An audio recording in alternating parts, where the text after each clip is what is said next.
There's this one huge, unavoidable question that most of us spend our lives trying not to think about. What actually happens when it's all over? That fear, right? It shapes so much of what we do. But what if there's a totally different way to look at it? Today, we're going to explore a really radical idea about life and death. One that says the answer to our biggest fear has been right there with us all along, every single time we've closed our eyes. So let's just dive right into that. What if that thing we fear more than anything else is actually something you're already a total pro at? Something you do without even thinking about it every single day. So where does this wild idea come from? Well, it comes from a man named Rodney Josephson, sharing his philosophy from a peaceful garden in Saigon. He suggests that the real secret to being fearless isn't trying to avoid death, but realizing that we're basically in training for it all the time. Now, to really get what he's talking about, we first have to face the problem he's trying to solve head-on, and that is our deep, almost universal fear of the end. For most of us, life feels like a one-way street, right? You're born, you live, and then, boom, it's over. A full stop, a final, definitive end. And that idea, that hard stop, that's what's so terrifying.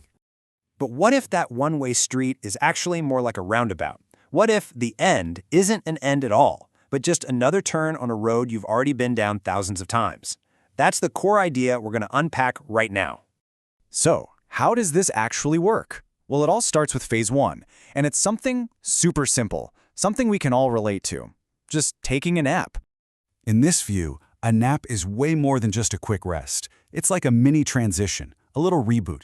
You temporarily check out, you kind of shed the skin of that moment, and then you wake up feeling fresh. It's the smallest, easiest cycle of death and rebirth we go through. And Josephson has this great way of putting it. He says, when you wake up from a nap, you don't panic. You don't jump up and think, oh my God, did I just die? No, of course not. You just rested and came back. You completed a cycle. So the big question is, why don't we see that as practice? Okay, so if the nap is the foundation, then we're ready for phase two. It's just a deeper, longer version of the exact same thing, and we all do it every single night. Going to sleep for the night is just a nap on a bigger scale. I mean, you're gone for hours, right?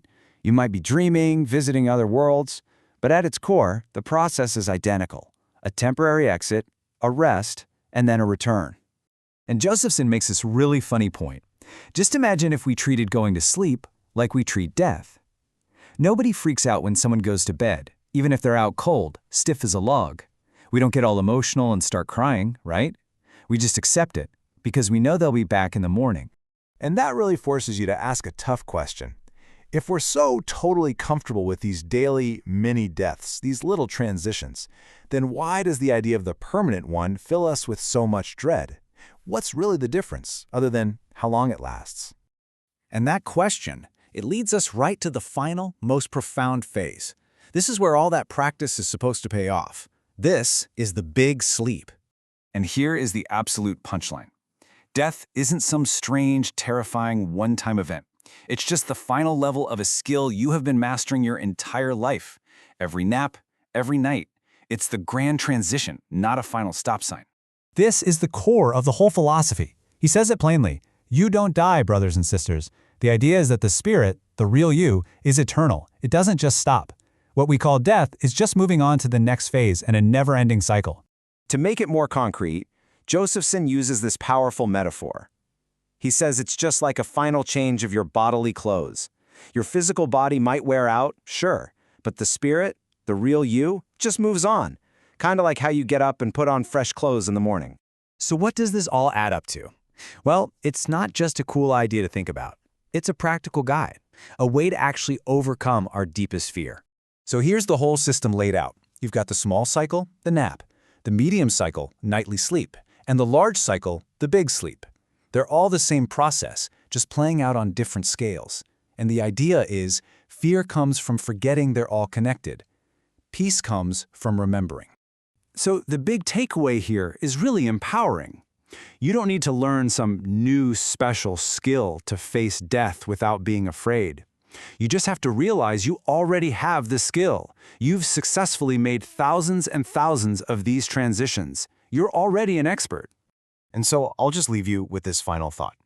If every time you close your eyes, you're just rehearsing for this grand eternal cycle, does that change how you'll feel about going to sleep tonight?